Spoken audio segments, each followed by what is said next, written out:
ஒரு சின்ன ஜெபம் பண்ணுவோம். இயேசுவின் நாமத்தினாலே நீ பேசும் நாங்கள் கேட்கட்டும். எங்களை உயிர்ப்பித்து பலப்படுத்தி வழி நடத்தும். இயேசு கிறிஸ்து மூலம் ஜெபிக்கிறேன் ஜீவன் உள்ள தகப்பனே, ஆமென். ரைட். இயேசுவின் நாமத்தினாலே ஸ்தோத்திரம். நன்றியோடு கூட துதிக்கிறேன்.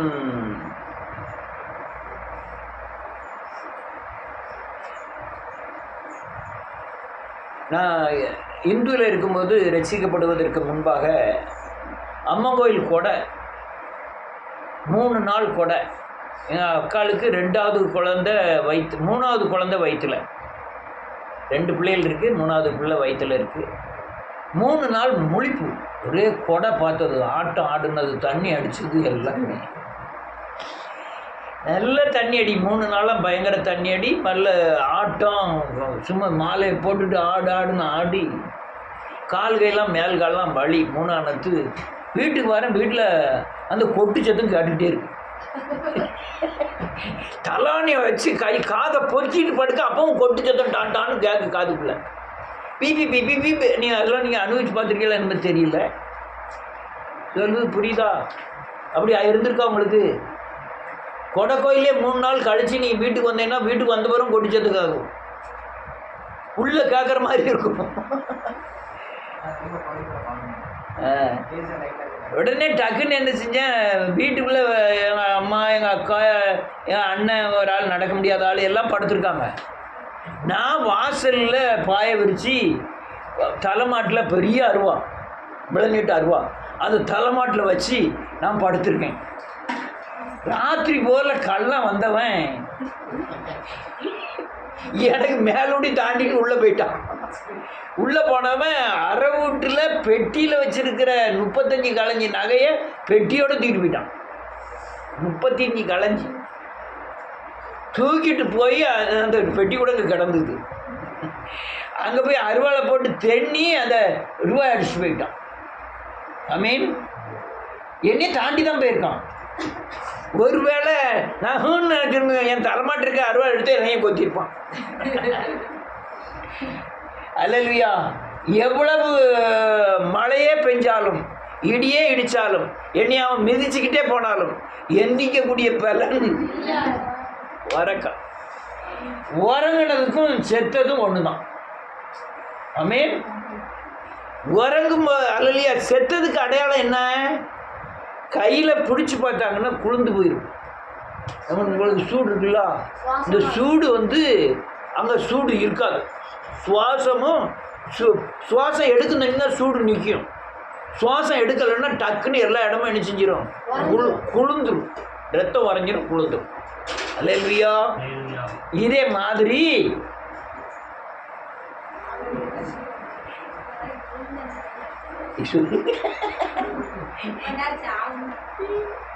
கிறிஸ்துவ ஜீவியத்தில் நம்ம போய் உறங்குறவர்களும் உண்டு.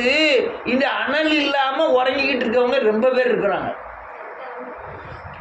ஆமென். இருந்தால் என்ன செய்யணும், ஃபயராக இருக்கணும். உங்களை அல்லையா செத்த மாட்டில் தான் என்ன விழும், ஈ விழும். ஏன் ஈ விழுதுன்னா அது உடம்புல சூடு இல்லை.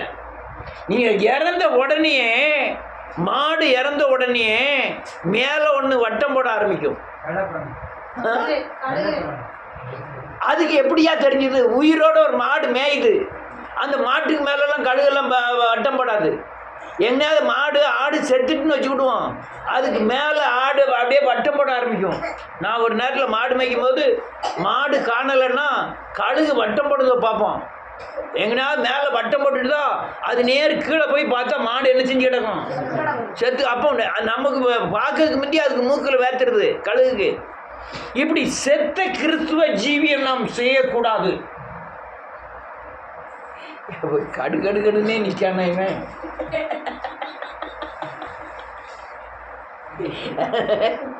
நீங்க உயிரோடு இருந்தீங்கன்னா பேய் ஒட்டாது. நீங்க சுவாசம் விட்டீங்கன்னா உங்களுக்கு பேய் ஒட்டாது.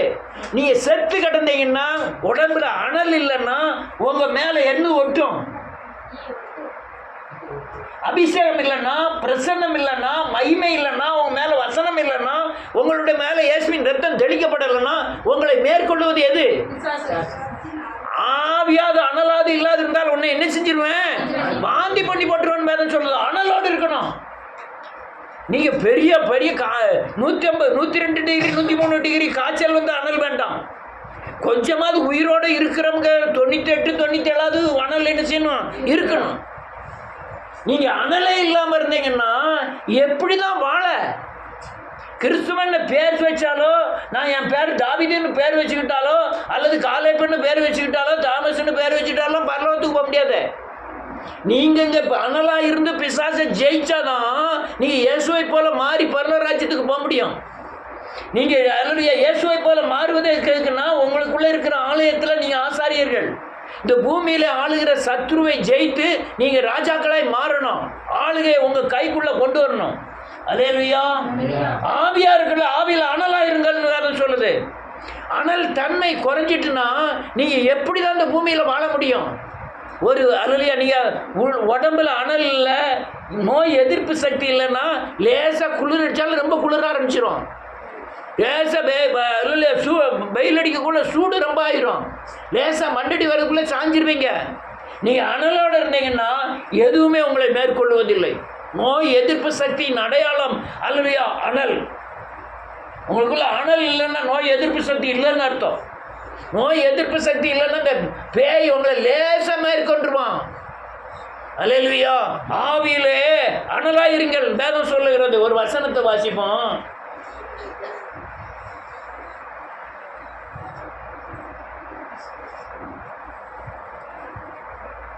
இந்த மார்க் எழுதின சுவிசேஷம், மார்க் 4வது அதிகாரம்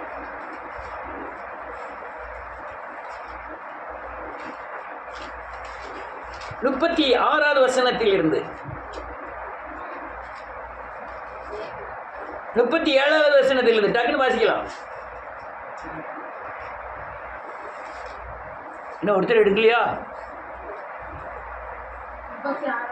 37 38. அப்பொழுது பலத்த சுழற்காற்று உண்டாகி படகு நிரம்பத்தக்கதாக ஆமென் அலைகள் அதன் மேல் மோதிற்று. ஆமென். கப்பலின் பின்னணியத்தில் அவர் தலையணை வைத்து ஆமென் நித்திரையாய் இருந்தார். அவரை எழுப்பி போதகரே, நாங்கள் மடிந்து போகிறது, உமக்கு கவலை இல்லையா என்றார்கள். போதும். இவங்க படகுல மீன் தானே பிடிக்க போறான். வரும்போதே தலைவணியெல்லாம் எடுத்து வந்துருக்கான். மீன் பிடிக்க போனாலும் உரங்க வந்தானுங்களா? அல்லேலூயா. இங்க பிரச்சனை என்னாச்சு? பயங்கர காத்தடிக்கு. வெளியே உள்ள போட்டுன்னா சின்னதாக தான் இருக்கும், மேலெல்லாம் ஒன்றும் இருக்காது. அந்த போட்டுக்குள்ள வெளியே உள்ள தண்ணிலாம் என்ன செய்யுது? உள்ள வந்து உள்ளது. அந்த இடத்துல என்ன பண்ணிக்கிட்டு இருக்காரு ஆண்டவர்? படகு கடகடான்னு அலையுது. இப்படி அலைஞ்சி கொஞ்சம் தண்ணியை கோருது, இந்த சைடு அலைஞ்சி இந்த சைடு தண்ணியை கோருது. அங்கேருந்து காற்று அடிக்கி தண்ணி வந்து மேலே படுது. இயேசுநாதர் என்ன செய்தாரு? அவர் உறங்குவதும் இல்லை, அங்க என்ன செஞ்சுட்டு இருக்காரு? நித்திரையாய் இருக்கிறார். அது அங்க உள்ள போட்டாள் இல்ல, நம்ம வாழ்க்கை போட்டில் அவர் என்ன செஞ்சிட்டு இருக்காரு? நித்திரையாய் இருக்கிறார், உறங்கிட்டு இருக்காரு. ஆவியில நீங்க அனலா இல்லைன்னா இயேசுநாதர் எங்க செஞ்சுட்டு இருப்பாரு? உறங்கிட்டு தான் இருப்பாரு. அநேகருடைய வாழ்க்கையிலே இயேசுநாதர் உறங்கி கொண்டிருக்கிறார். அநேகருடைய ஜீவியம் உறக்கமான ஜீவியம், அநேகருடைய ஜீவியம் அனல் இல்லாத ஜீவியம், அநேகருடைய ஜீவியம் பாதுகாப்பற்ற ஜீவியம். இந்த ஜீவியத்தில் நீங்க என்ன செய்ய போறீங்கன்னே தெரியல. வருகிற காலமோ பிசாசின் கிரியைகளோ பயங்கரமானது. நல்ல கேளுங்க. எலியா வானத்திலிருந்து என்னத்தை இறக்குனா? ஆனால் நீங்க புதிய ஏற்பாடு வரும்போது பிசாசு பலன் கொண்டு வானத்திலிருந்து அக்னி இறக்குது. யார் தெரியுமா? வானத்திலிருந்து அக்னி இறக்கத்தக்கதான அற்புதங்களை செய்கிற சக்தியை பெற்றிருக்கிறான் பிசாசு. நீங்க அக்னி அபிஷேகம் இல்லைன்னா இந்த அக்னியை நீங்க ஜெயிக்க முடியாது. நீங்க பிசாசு கொண்டு வர்ற அக்னி, பிசாசு சாதாரண அக்னி இல்லை, ஜீவனை பிடிக்கக்கூடிய அக்னி. திடீர்னு நல்லா இருப்பாங்க, மாண்டு போவார்கள். அக்னி அல்லையா, தீக்கு இரையாக்குகிற அக்னி, அல்லையா பிரச்சனைக்கு இரையாக்குகிற அக்னி. இதுல நீங்க தப்பிக்கணும்னா அல்லையா அக்னி, அல்லையா ஆவியில அக்னி சொல்லுங்க, ஆத்மாவில் அக்னி, சரீரத்தில் அக்னி. இதை பெற்றாதான் நீ அக்னி அபிஷேகத்தின் அடையாளமாக இருக்கும். வைராக்கிய தேவ வைராக்கியமே அக்னி அபிஷேகத்தின் அடையாளம். ரைட். இப்போ என்ன ஆயிட்டு? அனல் குறைஞ்சிட்டு. மீன் யாராவது உங்கள் மனசை கையை தொட்டு சொல்லுங்க, நான் வேதத்தை நெதம் ஒரு 2 அதிகாரம் வாசிக்கணும். என்ன சில ஆள் தலையாட்டுது, சில ஆள் சொல்லவா வேண்டாமான்னு யோசனை பண்ணுது. ஒன்றும் வேண்டாம், நீங்கள் ஒரு 15 நிமிஷம் தனியாக ஜெபம் பண்ணன்னு யாராவது சொல்லுங்க. டெய்லி என்ன ஒருத்தரும் டெய்லி 15 நிமிஷம் ஒரு அதிகாரம் டெய்லி. Very good. இதான் வச்சிருவேன். கர்த்தர் உன்னை பாதுகாப்பார். இப்போ எவ்வளவு தூரம் நம்ம எப்படி இருக்கோம் ஆவியிலே. ஆனால் நீங்கள் பிசாசை கடையிட்ட ஜெயிச்சிருவீங்க. ஏசனார் உங்கள் வீட்டில் எது செஞ்சுட்டு இருக்காரு? தூங்கிட்டு இருக்காரு. இந்த அனலாக இருக்கிற காரியத்தை காமிக்க பாருங்க. வாசிக்கலாம். ஆதியாகமத்தின் புஸ்தகம் 49வது அதிகாரம் 9வது வசனம். யாராவது கொஞ்சம் கிடக்குன்னு வாசிக்கணும். அதுக்குள்ளே 10 நிமிஷம் ஆகிட்டு.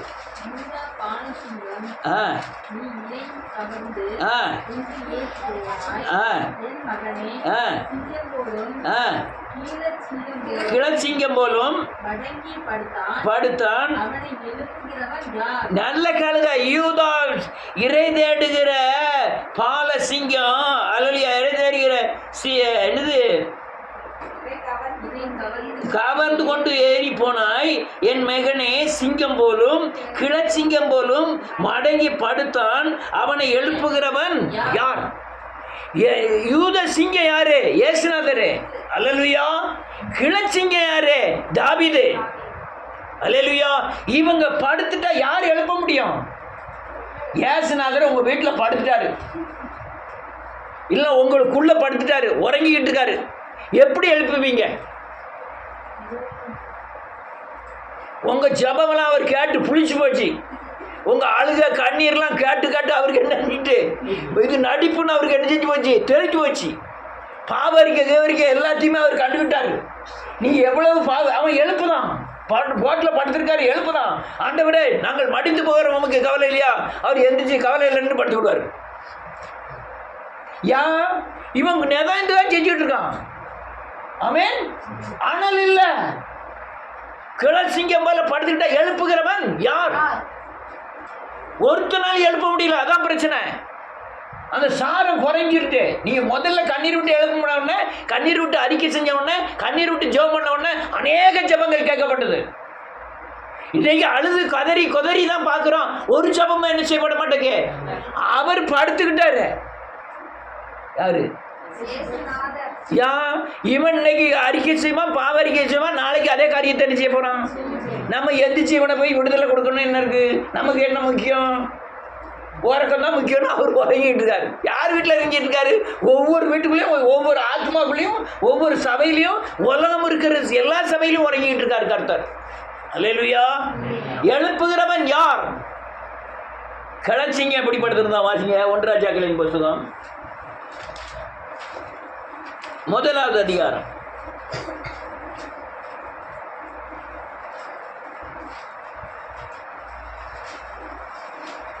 1வது வசனம்.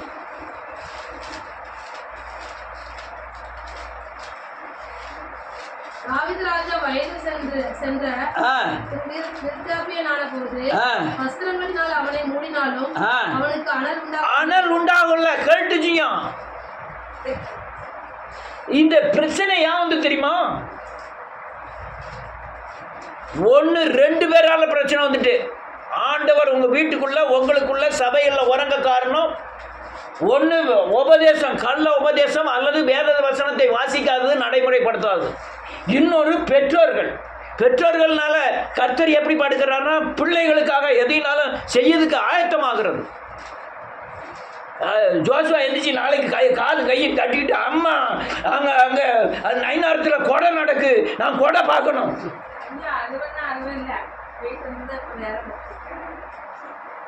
உண்மையிலே அப்படி ஆயிட்டுக்கோ.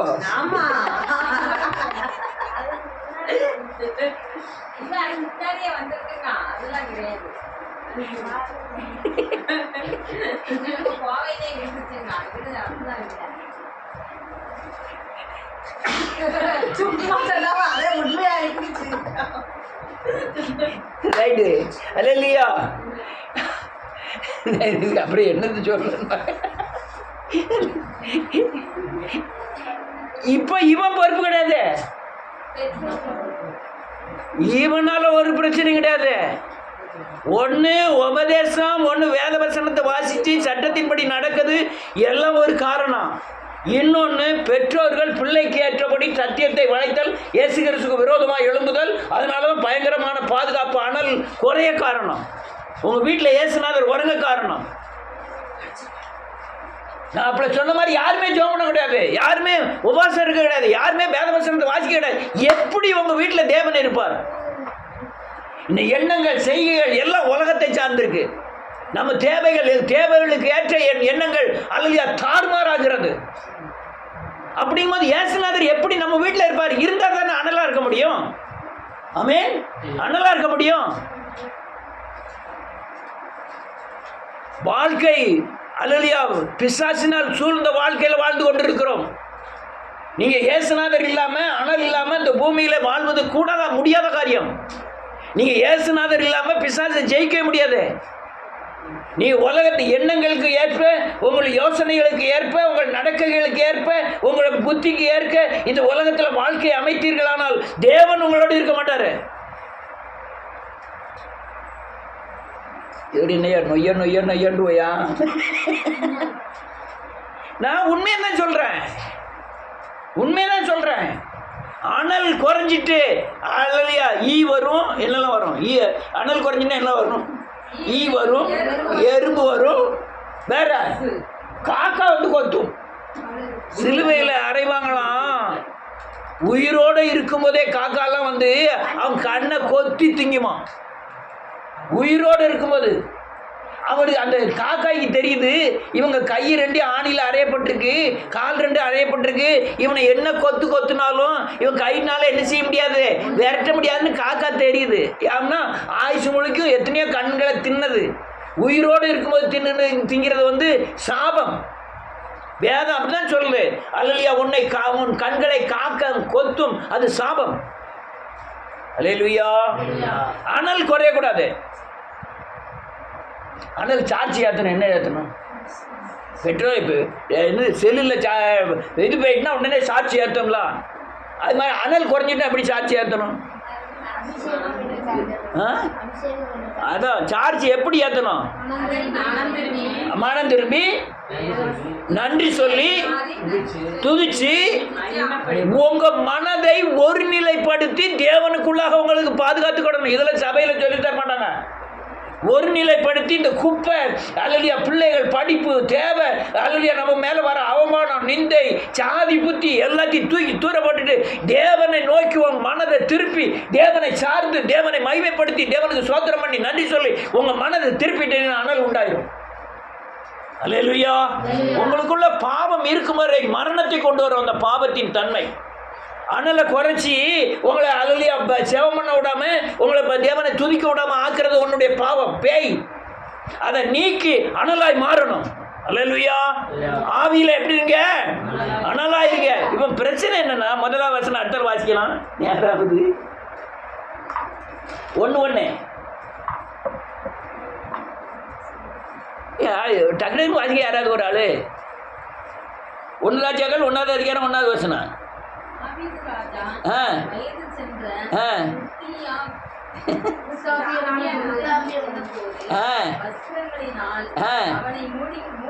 மூடினாலும் இந்த தாவீது ராஜா யார் தெரியுமா? ஒரு விசை கரடி, ஒரு விசை சிங்கம், ஒரு விசை கோலியாத்து, ஒரு விசை சாவுல், ஒரு விசை மலைகள் வனாந்திரம் அது இதுன்னு ஓடினவன் பராக்கிரமசாலி.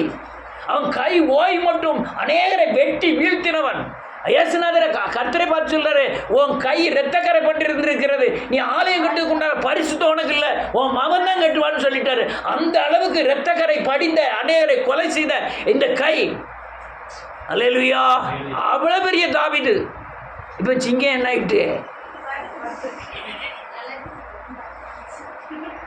அங்க அனலும் இல்லை,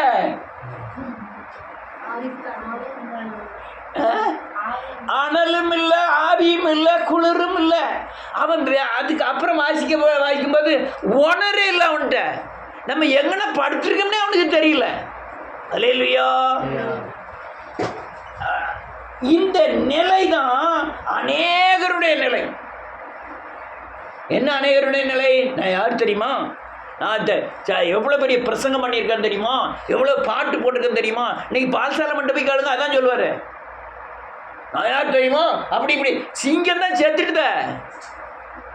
சிங்கம் செத்த பிறகு வாழ்க்கை என்ன செய்ய முடியும்? அனல் தான் போயிட்டுத. சிலருடைய அனல் திருப்பி பெற்றுக்கலாம், சிலருடைய அனல் திரும்பியே பெற முடியாது. அனலியா, மரணத்துக்கு ஏதுவான பாவம் உண்டு, ஏதுவல்லாத பாவம் உண்டு. இது அது மரணத்துக்கு ஏதுவான பாவம். மரணத்துக்கு ஏதுவல்லாத பாவத்தை செய்தவன் அனல் கொள்ள முடியும். மரணத்துக்கு ஏதுவான பாவத்தை செய்தவன் அனல் திருப்பி பெற முடியாது. நான் இந்த அனலை சொல்லலை, பிசாசை ஜெயிக்கக்கூடிய அனலை சொல்றேன். இந்த பூமியில சாபத்தை ஜெயிக்கக்கூடிய அனலை சொல்றேன். சாபம் திருப்பி மேற்கொள்ள காரணம் என்ன? அனல் குறைவதுதான் சாபம் திரும்பி மேற்கொள்ளுகிறது. தாவீது ராஜா என்னமெல்லாம செய்தான், ஆனால் ஒரு நாள் அவன் அனல் இல்லாம போயிட்டான். சபைகளுடைய நிலைமை அதுதான். அடுத்த 2வது வசனம் என்ன சொல்லுது? அவனுடைய ஊழியக்காரர் அவனை நோக்கி ராஜசமூகத்தில் நின்று அவனுக்கு பணிவிடை செய்யவும் ராஜாவாகிய எங்கள் ஆண்டவனுக்கு அனல் உண்டாகும்படி உம்முடைய மடியிலே படுத்துக் கொள்ளவும் கன்னிகையாகிய ஒரு சிறு பெண்ணை ராஜாவாகிய எங்கள் ஆண்டவன் தேடுவோம்னு சொல்றாங்க. அல்லேலூயா. இவனுக்கு ஏற்கனவே 8 பொண்டாட்டி இருக்கு, 8 மனைவிகள். யாருக்கு? இந்த தாவீதுக்கு 1 தான், இல்லை அந்த தாவீதுக்கு ராஜாவுக்கு சொல்ல 8 மனைவிகள். 8 மனைவியில் ஒருத்தியாவது இன்னும் அல்லேலூயா என் புருஷன் இப்படி கிடக்கான 110 வயசு ஆகிட்டு அல்லேலூயா அவன் வஸ்திரம் விலகினது கூட தெரியல, நம்ம எங்கன படுத்திருக்கோம்னு தெரியல. அந்த அளவுக்கு அனல் குறைஞ்சி நிலையற்றவனாய் போயிட்டான். ஒருத்தியாவது பக்கத்தில் வந்து என்ன தண்ணி வேணுமான்னு கேட்கலாம். அல்லேலூயா. ஒருத்தியுமே கேட்கல. 15 பிள்ளைகள், 8 மனைவிகள். அல்லேலூயா. அவனால அந்த பூமியில அல்லேலூயா நதியோடு கூட துதிக்கிறேன் பராமரிப்பதற்கு அல்லேலூயா ஆள் இல்லாம போயிட்டான். அதான் அன்னைக்கே ஒன்று சொல்லணும்னு நினைக்கிறேன். மனைவி இறந்துட்டா புருஷன் 3 வருஷம் தான் இருப்பான். அவன் நொண்டியோ சப்பானியோ சண்டை போடுறதவளோ எவ்வளோ, மனைவி இறந்துட்டான்னா அவனுடைய நிலைமை சீக்கிரம் போயிடும். ஆனால் கணவன் இறந்து மனைவி இருந்தான்னு வச்சுக்கிடுவோம், பிள்ளைது கேஸ் சாப்பிட்டுருப்பா.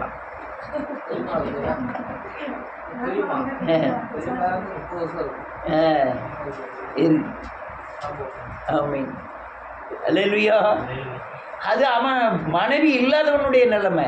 இவனுக்கு 8 மனைவியும் இருந்து இவனை பராமரிப்பதுக்கு ஆளே இல்லை. அல்லேலூயா. எங்கனையாவது தேடுவோம், அனல் உண்டாக்குறதுக்கு தேடுதாங்க. நீங்க எங்க போனாலும் அனல் உண்டாக்க முடியாது எழுப்புதலை தவிர. நீ ஆவியில் அனல் கொள்வது நீங்க எங்க போங்க, சவால் விட்டு சொல்றேன். அதற்குண்டான உபதேசங்களை நான் பார்க்கல, நீங்க என்ன பார்த்தா சொல்லுங்க. ஆனா இங்கேயே அனலை பற்றி பேசி கேட்டுட்டு திருப்பி அனல் அனல் ஏன்ட்டே பாதிக்கக்கூடிய அளவில் இருக்கு. அல்லேலூயா. அல்லேலூயா. ஒரு காலத்தில் நேசமாய் நடந்தவர்கள் தான், நேசமாய் நல்ல பிரசங்கித்தவர்கள் தான், சபையை நிறுவினவர்கள் தான், அநேகரை நீதிக்குள் நடத்தினவர்கள் தான். கடைசியில் அனலும் இல்லாமல் குளிரும் இல்லாமல் அநேக ஊழியர்கள் மாற காரணம் என்னன்னா சிலுவை உபதேசம் இல்லை. உங்கள் பாவம், நீங்கள் சொல்லுங்கள், பாவம் இருக்கும் வரை என்னுடைய அனல் குறையும். நான் பாவத்தை அறிக்கை செய்து இயேசுவை தரித்துக் கொள்ளும் போது இழந்த அனலை திரும்ப பெறுகிறேன். அல்லேலூயா. இதுதான் நீ என்ன செய்யணும்? நெதம் பண்ணணும். நெதம் உங்களை என்ன செய்யணும்? புதுப்பிக்கணும். அனல் இருந்தால் என்னாகும்? பேய் வராது. அனல் இருந்தால் என்னாகும்? சாபம் திருப்பி மேற்கொள்ளாது. நீங்கள் அனலே இல்லைன்னாலும் உங்களுக்கு பாதிப்பு. அல்லேலூயா. நன்றியோடு கூட துதிக்கிறேன். இந்த பணிவிடை செய்ததுக்கு அங்கங்கே அலசி ஒரு பெண்ணை கொண்டு வந்துருந்தாங்க. அல்லேலூயா. அவ தான் பராமரிக்கிறவளாய் மாறுதாள். அல்லேலூயா. இந்த நல்ல கல்க இந்த உலகம் முழுவதும் சபைகளில் எவ்வளவுதான் இது இருந்தாலும் இந்த புதுசாக வந்திருக்கிற அந்த பெண் ஒருத்தி தான் அனலை கொண்டு வர முடியும். அல்லேலூயா. ஆனால் இந்த புதுசாக வந்தவளை கண்டு யாராவது மதிப்பாங்களா? மந்திரி மதிப்பானோ? 15 பிள்ளைகள் சித்தி இங்கே வாங்க நல்லா இருக்கலான்னு கேட்குமா? பரிசேர் சதிசேர் இருந்தான், பிரதான ஆசாரியர் இருந்தான், ஆலயத்தை பராமரிக்க எத்தனை பேர் இருந்தான். அல்லையா, மூத்த பொண்டாட்டி 8 பொண்டாட்டி இருக்கா. இவ கடைக்குட்டி 8வது 9வது ஒருத்தி வந்திருக்கா. மவளே வா, உடனே நான் கஞ்சி ஊற்றுமா வைப்பேன்னு சொல்லுவாங்களா? எந்த மதிப்பும் இருக்காது. யாரும் என்ன செய்ய மாட்டாங்க? ஏற்றுக்கொள்ள மாட்டாங்க. ஆனால் அந்த புதுசாக வந்த சத்தியமாகிய எழுப்புதல் மட்டும்தான் இந்த உலகத்தில் அனலை கொண்டு வர முடியும். எழுப்புதலை தவிர வேற எதுவும் ஆனால் ஏற்றுக்கொள்ள மாட்டாங்க. நீ எந்த சபையில் போய் மனம் திரும்புதலை குறித்து சொல்லுங்க. எந்த சபையிலையும் நீங்கள் பன்னீர் விட்டு அழுதா, பாவத்தை அறிக்கை செய்தா உடனே உங்கள் ஆத்மாக்குள்ள ஒரு பெரிய ரியாக்ஷன் நடக்கு, புதுசான ஒரு காரியம் நடக்கு. அது நடக்கும்னு சொல்லி பாருங்க. அனுபவிச்சவங்க மட்டும்தான் அந்த மனம் திரும்புதலுக்குள்ளே போவாங்க. ஏன்னா நான் மனம் திரும்பும் போது புதிய ஆவியை பெற்று எனக்கு ஒரு புத்துணர்வை என்ன செய்கிறேன்? பெற்றிருக்கீங்களா இல்லையா? ஆமான்னு சொல்லுங்க, இல்லைன்னா இல்லைன்னு சொல்லுங்க. அதை பெற முடியும். ஆனால் இந்த அனலை யாருமே என்ன செய்ய மாட்டாங்க? ஏற்றுக்கொள்ளவே மாட்டாங்க. ஐயா மனம் திரும்பு அப்படிமா.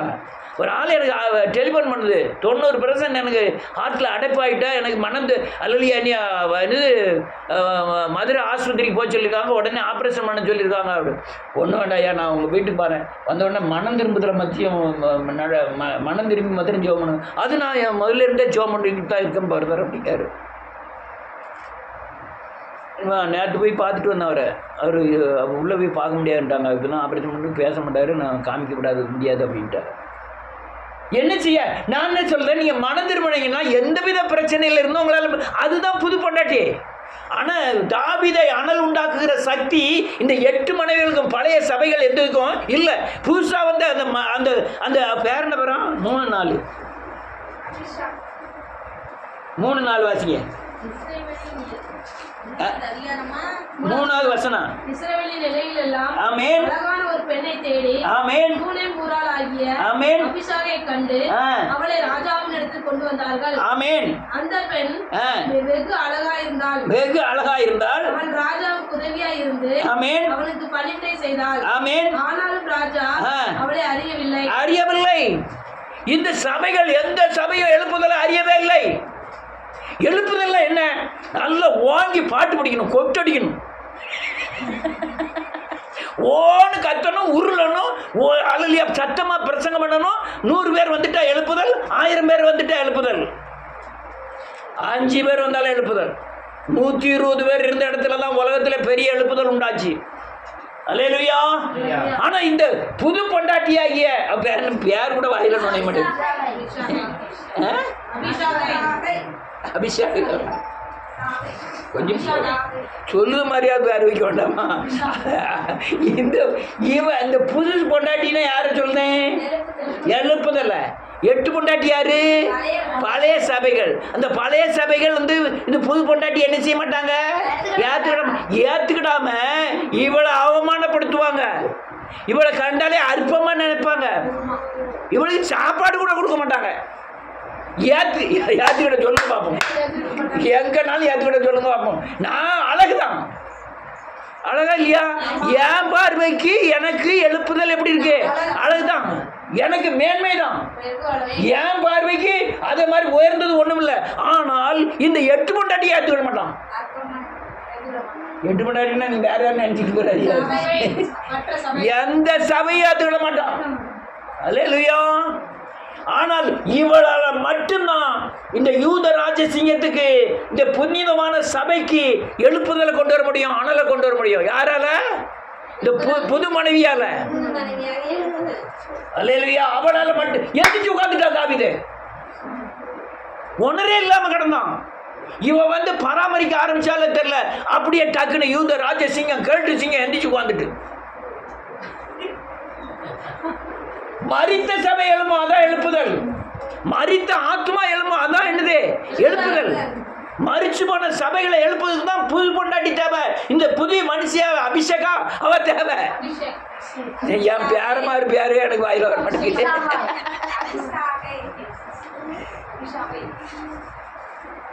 அவன் என்னடா தாத்தா இப்படி பேர் சொல்லுறா.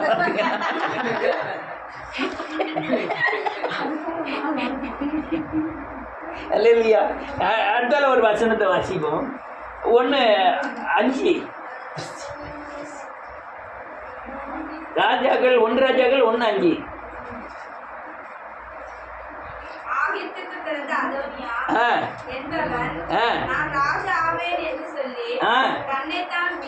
உயர்த்தி ஆமென் ஆமென். அவன் உடனே என்ன பண்ணிட்டான்? யாரு? அவன் மாமன் என்ன பண்ணிட்டான்? நீ என்ன சபையில ராஜாவா இருக்கிறது? நான் தான் என்னது ராஜா. அபிஷேகம் பண்ணியாச்சு. அல்லேலூயா. இது ஒரு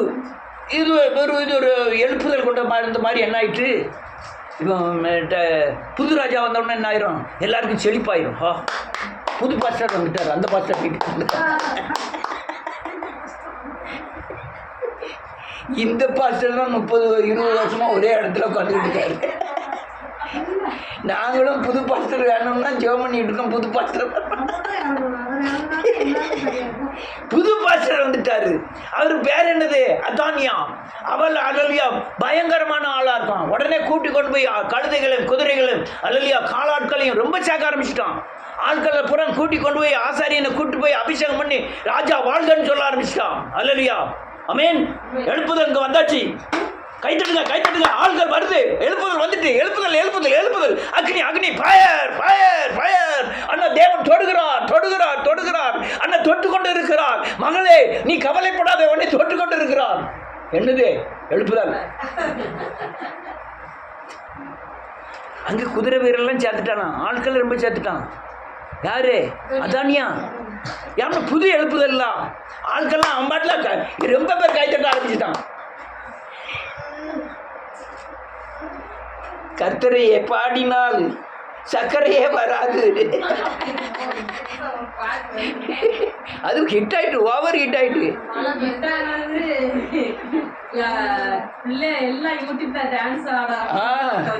எல்லாம் ஆடிட்டு கிடக்கு. நீ கைத்தட்டி பாடினால் உனக்கு கைவலியே வராது, வாய்வலி வராது. என்னெல்லாம் புது எழுப்புதல்யா. இன்னும் ஜனங்கள் புறம் பார்க்கலாம். யாரு? இஸ்ரேல் ஜனங்கள் புறம் பார்க்கலாம். உண்மை தானையா? அவன் அல்லையா கருணாநிதி இறந்து போனாரு, ஸ்டாலின் தானே முதலமைச்சர் வந்திருக்காரு. அப்போ தாவீது இறக்க போறாரு. யார் முதலமைச்சராக ராஜா வரணும்? மூத்தவன் தானே வரணும். அதனால அதானியா வந்திருக்கான். நம்ம அதானியா தான் நமக்கு வாங்க போவோம் எழுப்புதல்.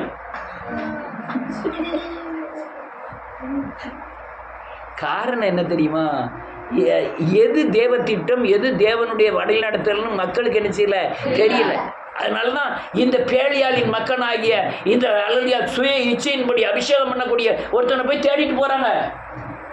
இன்னொரு வசனத்தை வாசிப்போம். 1 ராஜாக்களின் புத்தகம் 1வது அதிகாரம் 39-40.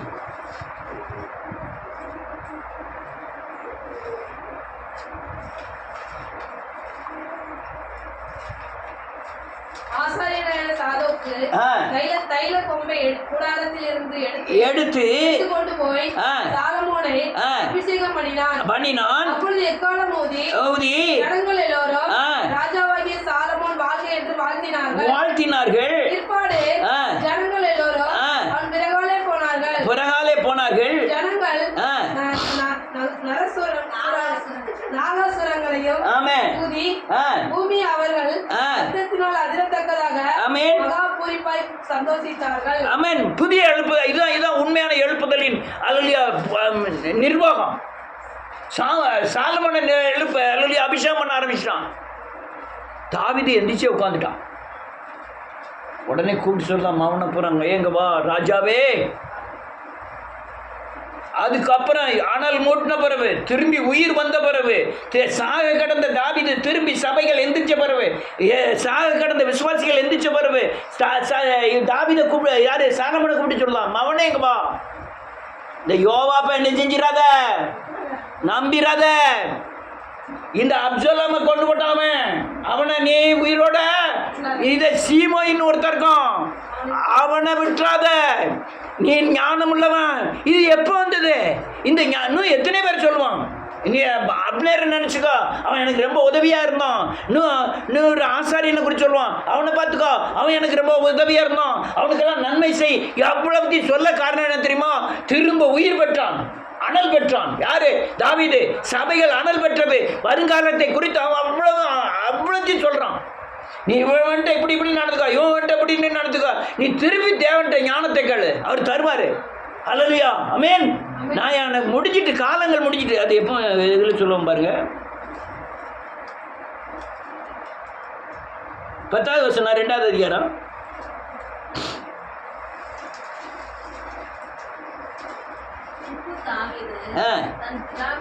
ஆமென். அடக்கம் பண்ணப்பட்டான். போதும் போதும், அல்லேலூயா, போதும். அவன் சாகிறதுக்கு முந்தி எல்லாத்தையும் கூப்பிட்டு சொல்றான். ஆனால் இந்த அனல் உண்டாக்குறதுக்கு மட்டும் அந்த அபிஷேகா அவளை மாத்திரம் கொண்டு வரலன்னா இந்த காரியத்தெல்லாம் என்ன செஞ்சிருக்க மாட்டான், சொல்லியிருக்க மாட்டான். ஆனா இப்போ உள்ள சபைக்கு என்ன வேணுமா பாருங்க, 1வது அதிகாரம்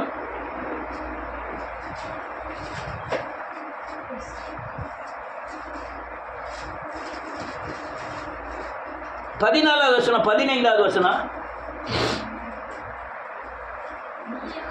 ராஜாவோடு பேசிக் கொண்டிருக்கையில் நானும் உனக்கு பின்வந்து வார்த்தைகளை உறுதிப்படுத்துவேன் என்றார். ஆமென். அப்படியே பத்சேபாள் பள்ளி அறைக்குள் ராஜாவினிடத்தில் போனாள். ஆமென். ராஜா மிகவும் வயது சென்றவனாய் இருந்தார். ஆமென். சூனேம் ஊரானாகிய ஆமென் அபிஷேக் ராஜாவுக்கு பணிவிடை செய்து கொண்டிருந்தான். ஆமென். பத்சேபாள் ராஜாவை வணங்கினாள். அப்பொழுது ராஜா, உனக்கு என்ன வேண்டும் என்று கேட்டான். ஆமென். அதற்கு அவள், என் ஆண்டவனே, எனக்கு பின் குமாரனாகிய சாலமோன் ராஜாவாகி அவனே என் சிங்காசனத்தின் மேல் இருப்பான் என்று உம்முடைய தேவனாகிய கர்த்தரை கொண்டு உமக்கு ஆணை. போதும். பத்சேபாள் யாரு? இவனுக்கு மனைவி. அங்க ஒருத்தி வேலை செஞ்சுட்டு இருக்கா. யாரு? 9வது மனைவி. அவ வந்து, அல்லேலூயா, என்ன நீ என் புருஷனுக்கு வேலை செஞ்ச, நான் செஞ்சுக்கிடுவேன். ஐயா வேட்டி கட்டணுமா, சோறு ஊட்டணுமா, என்னன்னு யார் செய்யணும்? இவ தேவைக்கு வரும். யார் தேவைக்கு? தான் மகனை என்ன செஞ்சிடணும். ஏன்னா அவன் இன்னொருத்தவங்க ராஜான்னு இது பண்ணிட்டான். இப்போ உள்ள மக்கள் ஜனங்களுடைய தேவைலாம் என்ன தெரியுமா? என் மகனை விஏ ஆக்கிடணும், என் மகனை கலெக்டர் ஆக்கிடணும், என் மகனை. அதுக்காக தான் யார்கிட்ட போகிறது? எழுப்புதல் வேணும். என்ன பூமி போல இருக்கிய என்ன வேணும்? அவன் தேவைக்கு அவன் தான் கேட்கான், ராஜா தான் கேட்கான். எப்போ இவ்வளவு நான் சாக கிடக்க, உனக்கு என்ன வேணும்னு, என்ன வேணும் சொல்லு அப்படிங்க. நீ என் மகனை ராஜாவாக்கணும். அவன் கேட்டிருக்கணும், ஏமாங்க வா, நீ எல்லாம் ஒரு மனுஷியா? நான் இவ்வளோ நாள் நான் எழுப்புதல் அனலோட எத்தனை பேரை எழுப்பி பாவத்திலேருந்து சாபத்திலேருந்து எழுப்பி சபையில் நான் இவ்வளோ நாள் சபையில் இருந்துக்கிட்டு இருந்தேன்.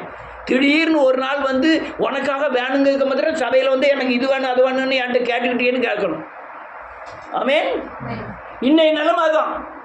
என்ன வேணால் எனக்கு வீடு வேணும், என்ன வேணால் எனக்கு மாடு வேணும், என்ன வேணால் கார் வேணும், என்ன வேணால் என் பிள்ளை படிக்கணும், என்ன வேணும் அல்லையா பிள்ளை படித்தாச்சு என் பேத்தி படிக்கணும், என்ன வேணும் பேத்தியோட பேத்தி படிக்கணும், என்ன இவ வந்து என்ன கேட்டுக்கணும்? ஐயா என்னை என் பிள்ளையை என்ன செய்யணும்? அனலாய மாற்றும். என்ன செய்யும்? அனலாய் மாற்றும். அப்படின்னு சொல்லணும். அவர் சொல்லலை. இன்னைக்கு தேவை தான். சபை உறங்கி கிடக்கு. நல்ல சிங்கம் தான், யூதராஜ சிங்கம். யாரு? தாவீது. ஆனால் இன்னைக்கு அனல் இல்லாமல் கிடக்க சபை, அனல் இல்லாமல் கிடக்கு விசுவாசிகள். அனல் மட்டும் தான் எழுப்புதல். எழுப்புதல்ங்கிற புது மனைவி, 9வது மனைவி வந்திருக்கா. இந்த அபிஷேக புது அனல் வந்த உடனே பழைய அனல் என்ன ஆகுதுன்னு பாருங்க. 48வது வசனம். ராஜா, என்னுடைய கண்கள் காண இன்றைய தினம் என் சிங்காசனத்தின் மேல் ஒருவன் வீற்றிருக்க செய்த இஸ்ரவேலின் தேவனாகிய கர்த்தருக்கு ஸ்தோத்திரம் என்று சொன்னான் என்றார். அப்பொழுது அதோனியாவின் விருந்தாளிகள் எல்லோரும் அதிர்ந்து அவரவர் தங்கள் வழியே போய்விட்டார்கள். என்ன எழுதிருக்கு பாருங்க, இன்னும் வாசிக்கணும். அல்லேலூயா. பழைய எழுப்புதல் அதோனியா, போலியான எழுப்புதல். ஏன் அண்ணா பாட்டு படிக்க, என்ன பாட்டு, என்ன அண்ணா வாங்கி அடி, இன்னும் சத்தம் போடு, இன்னும் ஆடு, இதெல்லாம் எழுப்புதல். ஆனால் புது எழுப்புதல் ஆகிய சாலமோனுக்கு அபிஷேகம் பண்ண உடனே அல்ல பழைய எழுப்புதல் அதோனியாவின் எழுப்புதல் என்ன ஆகுது? என்ன எழுதியிருக்கு?